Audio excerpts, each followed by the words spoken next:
Welcome to Camera Nostalgia. This time we'll be talking about Inferno, an Italian horror film from 1980, directed by Dario Argento. Inferno was the follow-up to Suspiria from 1977, which was a big hit and an instant genre classic.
This movie was the first installment in Argento's so-called Mother's trilogy about three witches, Mater Suspiriorum, Mater Lacrimarum and Mater Tenebrarum, who rule the world with whispers, tears and darkness.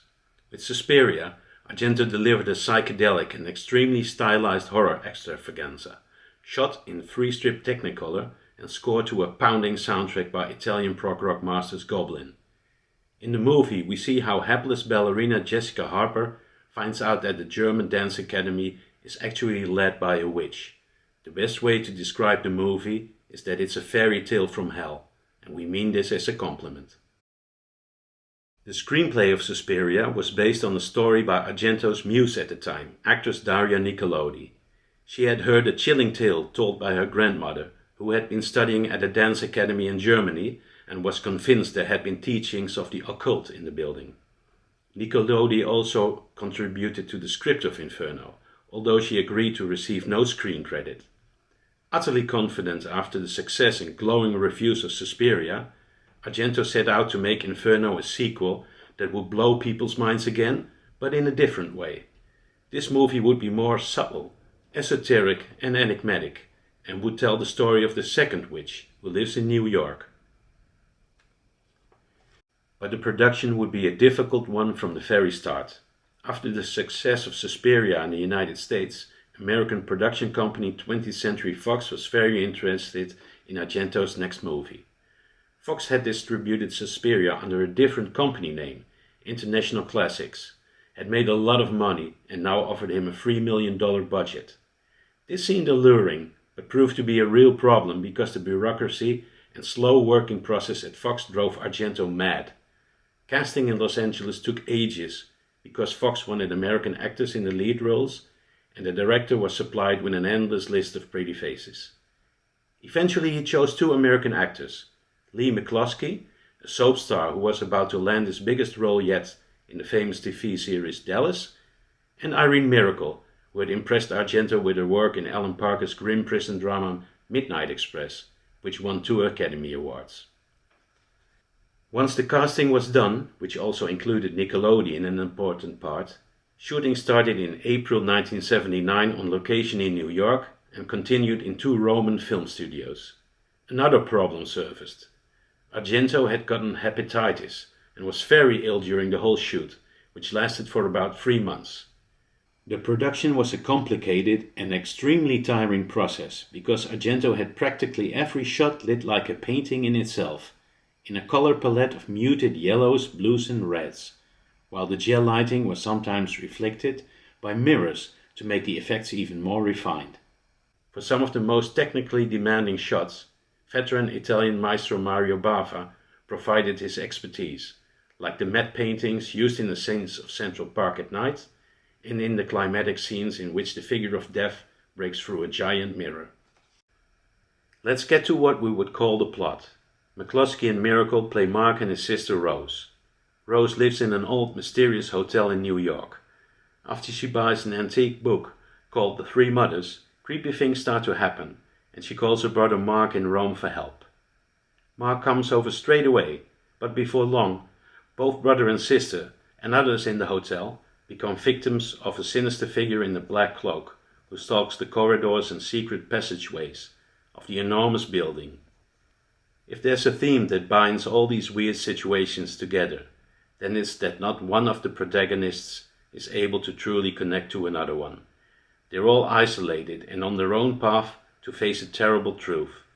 Even brother Mark and his sister Rose will never find out what happened to the other. Inferno was released in 1980 in most European countries and was a resounding success. In Asia it was also received quite well. But 20th Century Fox brand new president, Sherry Lansing, who later married American director William Friedkin, didn't like the movie one bit. She found it too shocking for domestic audiences and chose not to release it in the United States. This was a nasty stab in the back for Argento, who had hoped for the movie to repeat, or maybe even top the success that Suspiria had had 3 years earlier. In the end, the director recovered and continued to make more outstanding motion pictures, but Inferno would always be a personal traumatic experience in his lengthy career. I saw Inferno for the first time on VHS in the mid-80s and became utterly and totally fascinated. I felt the movie transported me to another world, as if I had entered someone else's brilliant dream and was experiencing, to quote a line from the film, moments of incredible brightness. But reviews and other film buffs' opinions of what I saw as a masterpiece were mixed, to put it mildly. 44 years after its initial release, the reputation of Inferno seems to have grown and grown. For a long time considered as Suspiria's less scary little sister, the movie is now seen as a bona fide classic in its own right. The reasons seem more obvious now than they were back then. The movie was shot by cinematographer Romano Albani, who later also collaborated with Argento on his movie Phenomena in 1984. Albani surpassed himself in terms of delicate lighting and the ability to move the camera in long, fluid movements, thereby enhancing the hypnotizing nature of the proceedings in this very strange and dreamlike story. The rhythm of Inferno, which resembles a sinister poem delivered in a very precise manner, is set to a magnificent soundtrack composed and for the largest part performed by British pianist Keith Emerson. Argento had already been a fan of British rock music for years and had tried to have two of his previous films, Four Flies on Grey Velvet and Deep Red, scored by Pink Floyd and Deep Purple, who were unfortunately occupied at the time. After these disappointments, he had his eyes set on Keith Emerson, the virtuoso pianist and dazzling stage performer of highly successful progressive rock trio Emerson, Lake and Palmer. For Inferno, Emerson delivered a remarkable orchestral score, which alternates between delicate piano suites and moments of spine-tingling tension, and culminates in the majestic track Mete Tenebrarum, a rock number with organ, drums, bass, and a stunning male-female choir delivery. But of course, the visual set pieces of Inferno are its most compelling elements. They are numerous, but I'll name a few personal favorites. First is the one in which Rose accidentally drops her keys into a flooded basement room and dives in to retract them. It's a moment that is exemplary of the magic spell that Inferno casts upon its viewer. The sequence is void of any logic, but so utterly original and has such a cinematic power that it's almost breathtaking.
And who can forget the scenes in which Mark's student friend Sarah, played by the beautiful Eleonora Giorgi, wanders through an enormous library, takes a wrong turn and enters the lair of a mysterious alchemist, who is not amused to see Sarah carrying a copy of the Three Mothers book.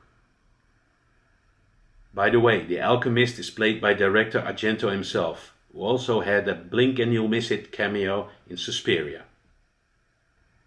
Talking about alchemists, the writer of the Three Mothers book in the film, Varelli, played by Féodor Chaliapin, was based on stories about the mysterious 20th century alchemist Fulcanelli. There are many rumors about this man, whose existence has never been proven. He is supposed to have written a seminal work in his field of research, called The Mystery of the Cathedrals, in which he claims that the European cathedrals of the Middle Ages contain profound esoteric and occult knowledge in their architecture. Also, he is said to have performed transmutations of lead into gold and uranium. The story goes that he disappeared without leaving any trace, but not before meeting one of his former pupils, who claimed that Fulcanelli looked decades younger than the last time he saw him. When you've watched Inferno, it's not difficult to see which aspects of Fulcanelli's fascinating story were used by the director. Dario Argento visited Amsterdam 3 times since the early 90s of the last century, and I was grateful to interview him and hang out with him each time, as Dario is a knowledgeable, likable and surprisingly funny guy. During our first interview, around the premiere of his thriller Trauma, I showed him my copy of an obscure biography of Fulcanelli, and he became completely transfixed, as you can see on this picture. He said he wanted to elaborate on the Fulcanelli story with the third part of the Three Mothers trilogy. When that one eventually came out in 2007 as La Terza Madre, or Mother of Tears, which was not very well received, the Fulcanelli influence seemed to have disappeared into thin air. Different colors, made of tears, but no cigar. My most cherished memory of Inferno is watching a pristine 35mm print of the movie in legendary Amsterdam theatre Alhambra, a cinema which sadly no longer exists. I was sitting in between Dario and a rather strange figure who was carrying several plastic bags with him, making the impression he was a homeless guy. Dario was very happy to see this fantastic print and later commented on a legendary cut scene, the one in which Rose swims in the flooded basement, sees the door opening, out of which a stream of demonic faces emerges. The scene was shot, Dario told me, but never used. During the scene in which Keith Emerson's Mater Tenebrarum bursts out at full volume, the poor man on my left seemed to be stricken by terror, reached out his arms to the screen, yelling a very convincing, "No!" I say, a rather alarming situation, but credit where credit's due, Dario did not even flinch. He'd already been through hell and back. Thanks for watching. Please subscribe to our channel and see you next time.